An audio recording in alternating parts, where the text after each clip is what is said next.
네, 일본 나가노현 온타게산 화산 분출, 지금 사상자가 70여 명으로 늘고 있습니다. 피해 규모가 점점 커지고 있습니다. 화산에 대한 불안감도 역시 커지고 있습니다. 국제부 연결해서 화산 소식 알아보도록 하겠습니다. 김지영 기자. 네, 국제부입니다. 자, 인명피해가 계속 늘고 있는데 현재까지 파악된 피해 규모 얼마나 됩니까? 어제 정상 부근을 수색하던 구조대는 분화구 근처 등산로에 쓰러져 있던 등산객 31명을 발견했습니다. 이 가운데 4명이 산 밑으로 후송됐고 사망이 공식 확인됐습니다. 나머지 27명은 심폐기능이 정지한 상태지만 분화구에서 유독가스가 계속 뿜어져 나와서 구조를 단념하고 철수했습니다. 이에 따라 이들도 모두 숨진 것으로 보입니다. 화산 속에 몸을 다치거나 화산재에 화상을 입은 사람도 40여 명에 달합니다. 경찰과 소방대, 자위대원으로 이루어진 구조대는 어제 550여 명의 인력을 투입해서 구조작업을 벌였습니다. 오늘 아침도 7시부터 구조작업을 재개했는데요. 정상 부근에 유독가스가 뿜어져 나오는 데다가 화산재가 약 50cm 정도 쌓여 있어서 수색에 어려움을 겪고 있습니다.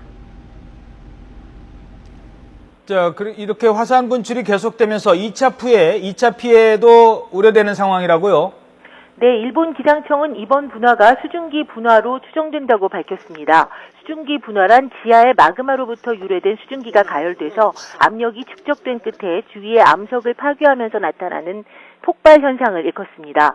기상청은 화산재를 분석한 결과 아직 새로운 마그마의 징후는 없는 것으로 나타났다고 밝혔습니다. 하지만 앞으로 마그마 분화가 발생할 가능성도 배제할 수는 없는 만큼 주의가 필요하다고 경고했습니다.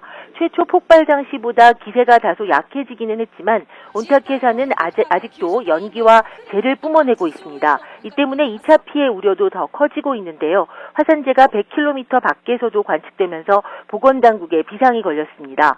호흡기 질환과 안과 질환이 있는 경우 심각한 합병증을 유발할 가능성이 큰 만큼 외출을 삼가할 것을 당부하고 있습니다. 또 수확을 앞둔 농작물 피해 신고도 잇따르고 있어서 화산 분출이 장기화될 경우 피해 규모도 더 커질 것으로 보입니다. 일본에는 화산이 참 많습니다. 그리고 휴화산만 있는 게 아니라 활화산도 많고요. 이 화산 분화에 대한 불안감이 커지고 있다고요?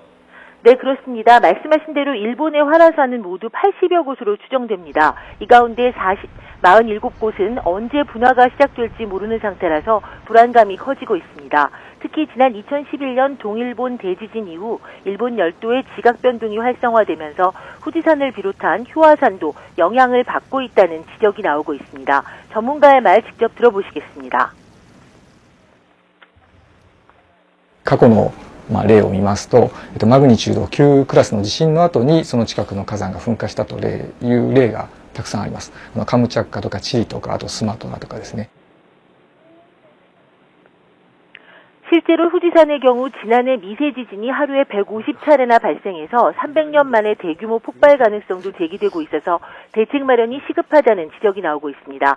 지금까지 국제부에서 전해드렸습니다.